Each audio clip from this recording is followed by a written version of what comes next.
Z 2022 question paper, and this is question number 3. So this question is basically the sum of cubes of two numbers is 128 while the sum of reciprocals of their cube is 2. What is the product of the square of the numbers? So basically it is given that sum of the cube of the numbers is 128 which is a cube plus b cube. एक number a मान लेते हैं, दूसरा b मान लेते हैं, तो a cube plus b cube is 128. This is equation number 1.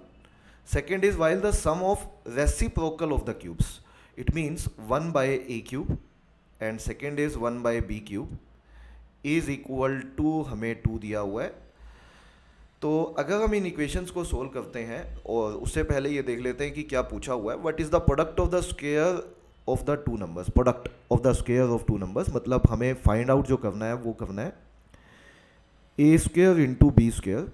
तो basically we have to find out A into B का होल स्क्वायर. तो ये फाइंड आउट करना है. तो उसको निकालने के लिए क्या करेंगे, सबसे पहले इक्वेशन नंबर 2 पे चलते हैं. तो इक्वेशन नंबर 2 को अगर हम देखें यहाँ पे एलसीएम आ जाएगा a इंटू बी का होल क्यूब और ऊपर आएगा B cube plus A cube या फिर A cube plus B cube. ये हमारा 2 है. इक्वेशन नंबर 1 में से A cube plus B cube की वैल्यू यहाँ पुट कर लेते हैं जिसकी वैल्यू है 128. तो 128 divided by a into B का होल क्यूब इज़ बेसिकली 2 है हमारा.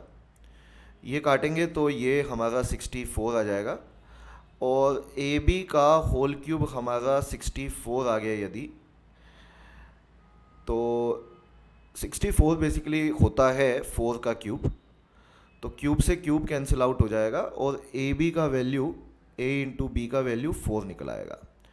तो a इंटू बी का वैल्यू अगर जो पूछा हुआ है उसमें पुट करें, हम पूछा हुआ है a इंटू बी का होल स्क्वायर, तो ये 4 आया है हमारा. तो हमें पूछा हुआ है 4 का स्क्वायर, तो आंसर होना चाहिए क्वेश्चन का 16.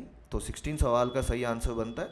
यही क्वेश्चन का सही आंसर है. आंसर ऑप्शन डी मैच करता है. D is the right answer of this question.